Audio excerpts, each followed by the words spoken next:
ایک فقیر تھا، اس کا مزاج یہ تھا کہ جو بھی اس کے ڈیرے پہ آتا اس کو کھلاتا اور اس کی خدمت کرتا، اور یہ فقیر کا مزاج ہوتا ہے۔ بابا بلے شاہ نے کہا تھا نا، اٹ کھڑکے دکڑ بجے تتا ہووے چلا، آن فقیر کھا کھا جاون راضی ہووے بلا۔ تو یہ فقیر کا مزاج ہوتا ہے کہ لوگ اس کی چوکھٹ پہ آئیں اور وہ لوگوں کو جو ہے وہ کھلائے، ان کی ضروریات کو پورا کرے۔ تو وہ درویش تھے اور جو بھی ان کے پاس آتا اس کی خدمت کرتے۔ ان کے پاس کبھی رقم نہ ہوتی تو ادھار لے کے لوگوں کی خدمت کرتے، حتیٰ کہ جب ان کا آخری وقت قریب آیا اور حالات ایسے ہو گئے کہ لوگوں کو لگا کہ بابا جی اب رخصت ہونا چاہ رہے ہیں، تو سارے قرض خواہ اکٹھے ہو کے بابا جی کے پاس آ گئے کہ جناب ہمارا قرضہ ادا کیجیے۔ ایک جمگٹا بن گیا، اور بابا جی کو یہ فکر تھی کہ یہ میرے مہمان ہیں اور میں ان کی خدمت کرنے کے قابل نہیں ہوں، میرے پاس کچھ ہے نہیں۔ اتنے میں ایک چھوٹا سا بچہ تھا، وہ گلی میں پتیسا بیچ رہا تھا۔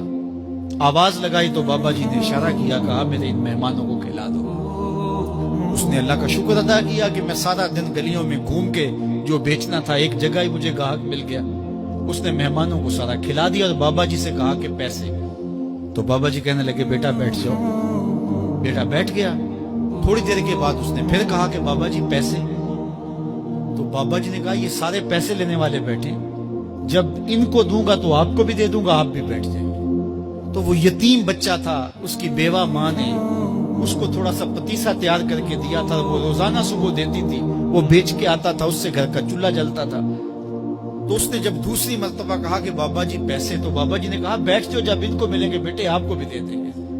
تو اس بچے نے رونا شروع کر دیا کہ میرے گھر کا تو چولہا انہی سے جلتا ہے اور میری ماں میرا انتظار کر رہی ہوگی۔ اللہ اکبر، بچے نے رونا شروع کر دیا۔ اللہ کی رحمت کو جوش آ گیا۔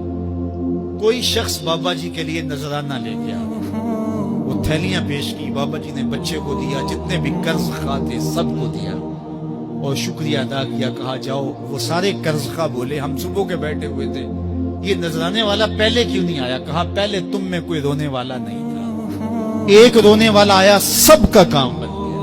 کسی ایک کے آنسو، اجتماعی دعا کا، اجتماعی توبہ کا یہی فائدہ ہوتا ہے کہ کسی ایک کا کام بن جائے۔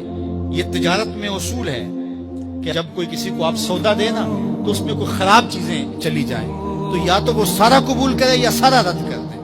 تو اللہ جب قبول کرتا ہے اجتماعی طور پہ پھر ساروں کو قبول کر لیتا ہے۔ تو اس لیے آج کی بابرکت شب نور میں میری مائیں، بہنیں، بیٹیاں بھی تشریف فرما ہیں، بچے بوڑھے جوان بھی تشریف فرما ہیں۔ تو کسی ایک کے آنسو اللہ کو قبول ہو گئے، کسی ایک کی زبان سے نکلا ہوا جملہ اس کی بارگاہ میں قبول ہو گیا، تو میرے جیسے گناہگاروں کا بھی کام بن جائے گا۔